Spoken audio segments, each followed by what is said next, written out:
I'm Shizuo Heiwajima, and this is Anime Vegas. Let's head on in!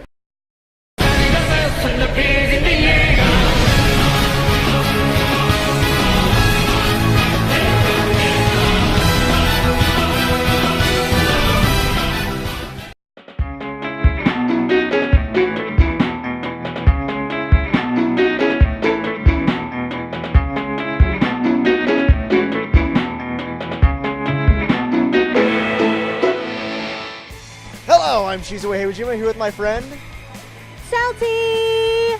Now, how long did it take you to get this all together? 5 minutes. Just 5 minutes. That helmet looks like it took a lot of work. Yeah, I got it from underneath where like demons kind of like scrabble together. Yeah. So where's your horse? Or bike?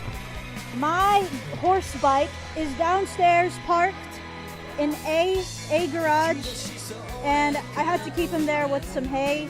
I think I told him to like just kill a few people in the meantime. But yeah, I brought him to McDonald's and he wanted like a McDouble, but I was like, no, that's not good for you. But yeah, it was good. Isaiah! What's good, Susie John? So how'd that coat you're wearing, how the hell did you make it? Oh, well, I went to Burlington Coat Factory. Nah, I'm just kidding. Okay, basically I went to Michael's here in Las Vegas, and I sewed this on from the inside. The inside right here is all sewn on throughout the back. The hood was the very tricky part. I folded the fur after I cut it, and I just sewed it on. Like, everything's all sewn on. Jacket, only thing that's just not custom made, but everything else is very like furry. And if you want to ever think about making this, you're gonna want to get one of those lint cleaners. That's for sure. Yeah. How long did it take you to make? About 3 days this week. 3 days at least. Depends on school hours and stuff. So it's all based on what you do. Well, thank you for the interview. Now get lost!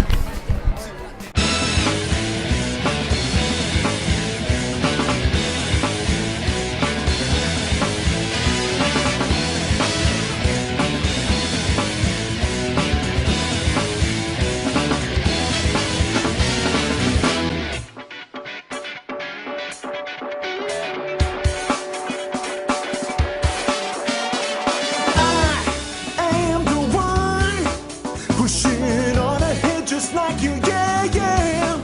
Won't you please hear me now and give a name to the demon in the desert? You can't help but clench your teeth as your heart starts to tremble from the heat. Now stop it, it'll only bring destruction.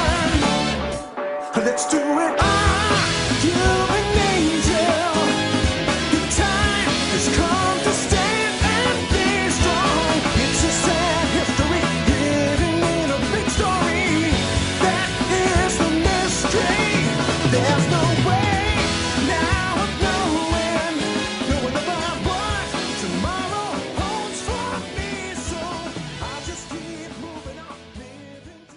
Hi, I'm here with Gray. Juvia. So how's time at Fairy Tale? Well, I spend most of my days kind of just stalking a little bit. I kind of do things here and there, but if Gray's not there, then I don't want a part of it. I say it's great when Natsu's not around. Fire and ice, they really don't mix. Now, how long did it take you to put all this together? Oh gosh, it took me a little bit of time. I kind of kept wetting my outfit by every time I tried to work on it. I kept washing it, I guess you could say, over and over. But it took me a few weeks to get it all done. So yeah. Yeah, it must suck with your body made of water. No offense. Yeah, every time I kept trying to put the outfit on, like my arm would like disappear. So yeah. Surprised you don't freeze with this arm always around you. Well, I'm able to kind of heat him up a bit. Like I can boil his ice and make it actual water, so it doesn't bother me that much. Yeah, I'm actually still getting dressed in my outfit because they keep on telling me to put my shirt back on, but God, I can't do it. Put your clothes back on. No. Let me just keep it on. What's up? I'm Joseph, and I'm here with, Yuri Lowenthal. Hey, Joseph.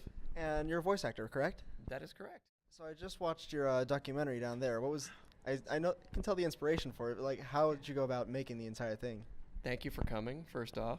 You're some of the first people to have seen it. The sort of the idea for the film actually came originally from our friend Boris. He had texted us, and we said, he's like, hey, you want to have lunch? And we're like, hey, we're in Baltimore, at Otakon. He's like, wow, you guys do a lot of those. And then we said, yeah. And he said, okay, well, I'll call you when I get back. And then he texted back, he goes, we should do a documentary about you guys doing cons. And I was like, okay, that sounds cool. That would probably be really fun. But, we were going to talk about it later. And then he texted back again, and he said, and it's going to be called Con Artists. And Tara and I looked at each other and we went, oh, that's too perfect. Now we have to do it. Because we always thought that the kind of fame that voice actors or actors who are known mostly for their voice stuff, the kind of fame that they enjoy is weird. It's not like the kind of fame that big TV stars or big movie stars enjoy because people recognize them. But when we're out in public, nobody recognizes us. So but in the convention center, people do. So it's a weird. We always thought that was really weird and possibly a good subject for a mockumentary. What's up? I'm Joseph Fry, and I'm here with. Jerry Jewell. Mile Yamamoto. And what voices would you say you're most known for? Kyosoma from Fruits Basket, Russia in Hitalia. We'll stay with those for now. I'm not as popular, but I'd say in the future I did something for Cartoon Network for a show called Trip Tank, so keep an eye out for that. I feel like we shouldn't have known that. So, how'd you get started in voice acting? Mine was a little bit of luck. I had done all of the normal things. I had taken speech and all of the dramas and all of that stuff in high school, well, junior high, then high school. Did a little bit of local commercial work in Fort Smith, Arkansas, of all places. And, a couple of things here and there. A lot of stage at the time. And moved to Texas. And my friend Justin Cook, who is also a voice actor and a number of other things. He was working with Chris Sabat. He called me. Some people were out of town. He asked me if I'd like to give it a shot because I had the experience. And I did. And I've been doing it ever since. And No. I started out doing musicals, obviously in school. Grade school, middle school. Yeah. And then I do mostly live action, and I did a show called Anime TV. I was one of the hosts on it, and Bang Zoom actually produced it, and they were like, hey, we need voice actors for a couple of our animes, and I was like, yeah, sure. I never actually, I'd done booth work for like radio in Japan, but not really anime, so that was kind of how I got into anime. But I was always an actor, I guess I should say. I myself am sort of just starting out with anime, not quite completely in it yet. I know my costume says otherwise, but just love that show. Anyway, what kind of animes would you recommend to people just starting out? Fruits Basket. I hear that all the time. I hear people all the time say that was the first anime I saw, or their brother or sister showed them Fruits Basket first. So it's a good one to be introduced to anime. It's got a little bit of everything that happens in It's there. not a specific genre, you're correct. Yeah. I mean, if you're really into the mech genre and stuff, the old school stuff, like Ava, is obviously where I would be like, it's good. It's a little long, but it's good. And I think we're lucky nowadays. It's kind of weird how live action like Pacific Rim really can introduce you into the world of mech animes as well, and monster and kaiju anime. So there are many different ways to get into anime. Pacific Rim. That was like the only time I will forgive giant robots. Oh. I'm not really You're a fan. not a- I'm you're not. I'm not not a mech fan. I'm not a fan of giant robots, but they did it really well. Then Fruits Basket. Fruits Basket Fruits is always a Basket. great choice. I'm sure it's available at fine stores everywhere. Netflix. It might be. I think it is on Netflix. Yeah. Do you prefer dubs or subs? Well, if I'm watching, I prefer subs so I know what's going on. If I'm recording, of course, I like dubs because that's what I do. I speak Japanese. thought you were gonna answer like, I don't want dubs or subs. I just want it how it is.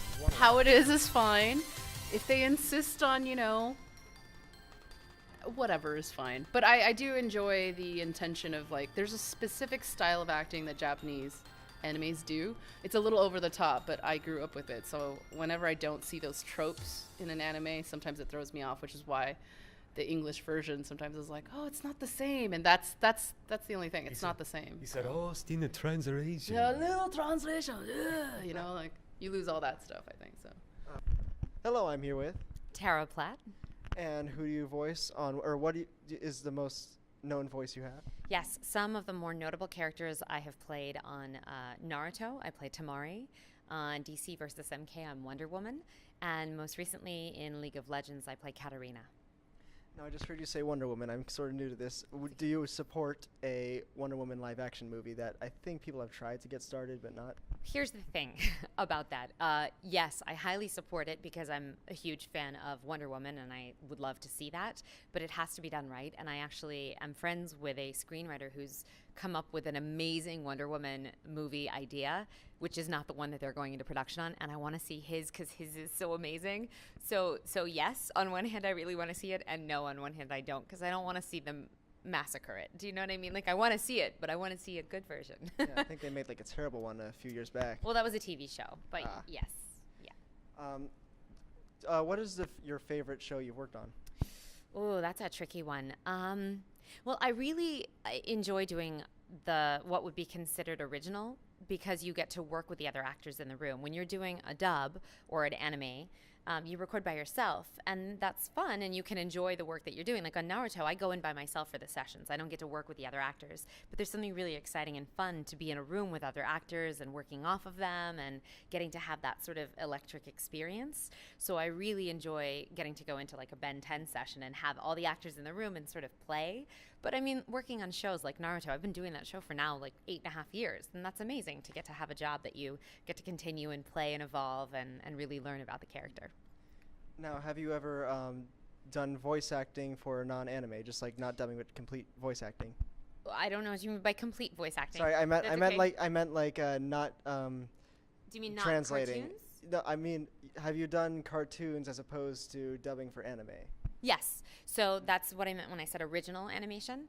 That would be more cartoons. Like Ben 10 is a regular cartoon, like Saturday morning cartoon. I've done things like that. I've done commercial work. I've done narration. I've done corporate narration. I've done books on tape. I've done pretty much commercials. I've done any kind of voiceover that you can imagine, but I like doing cartoons. So one more. Have you done any live action work? Yes. I actually do a lot of television and film work. I started doing theater. That's actually how I got into acting when I was a kid. I was doing a lot of stage theater at about 9, and I love that. And I come from the stage. I come from a theatrical background and experience and training. And I love having the costume and having the props and the sets. And like I said, it's that electric experience of working with the other actors and taking a character through an arc is really fun and exciting to me. And especially for me, I love highly aesthetic things. So directors like Jean-Pierre Jeunet or Terry Gilliam are very, very aesthetic with their vision, and the types of stories they craft are just very visual and slightly magical. There's a fun other reality quality to those, and I love those. And so I do a lot of on-camera film and television work, as well as my voiceover work. As far as watching anime goes, do you prefer dubs or subs? That's a hard question. I was not familiar with anime until I started working as an actor doing anime. So I didn't grow up with anime. It wasn't something that I came from in my own personal experience. And my husband, Yuri Lowenthal, who's also a voice actor, is a lot more familiar with it.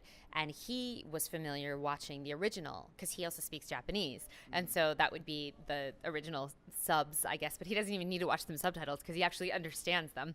And so we've watched some that would be considered subs because I don't speak Japanese and I need to see it subtitled or I don't know what's going on. But then, of course, I love having a job. So I like the dubs because that's what I get paid to do. So... It was more for watching than it was participating in making. Well, sure, of course. But I mean, like, I have to respect that that's the work that I do and that my friends do. And so I do enjoy watching the work that we all do. But there's also something really nice about watching the original in the language that it was originally created in. Although I will say sometimes I have found that the dubs actually do a better job of what we consider matching mouth sync or lip flap. because we're being so painstaking when we do the work, and we meaning, you know, whoever's doing the job. Doesn't mean that I'm the one doing the job, but the American dubs are so particular about that now. They didn't used to be, but they've gotten a lot better. And sometimes the dub is actually looks more like it's the original than the original, because they're not as concerned with matching mouth flap in Japan a lot of times, which is sort of funny to me. Now, you might not know the answer to this, but you said something about mouth flap. Now, how do they do that? Do they just send in the already animated cells to America? Yes. And Yes. So what we will get on our side when we're doing the job is they will have a fully animated show, and it has the track that's in Japanese that they just remove. And so you'll just see the clip, and it'll have the characters talking to one another, however they're talking, and then the American writer will then look at what the Japanese dialogue is and try to translate that into something that's in English that'll happen to fit into that, which is sometimes tricky because in Japan their length of words and what things mean may not fit in the same. So they may have like a really fast mouth flap, but they say, please go to the store and get me milk, but it's dun dun. And so then the American writer, the dub writer, has to be very creative and clever about like, milk now, or something like that, that means what they're trying to get to, but can be done really quickly, and so that's funny. so it's more fancy editing than it is receiving all the different layers and reanimating. Yes, it's fancy writing. It would be like it's the translation. The writer that does the translation really has the bulk of the job to do in that. Thank you very much for the interview. Absolutely. Thank you. Good luck. Thanks. Of course.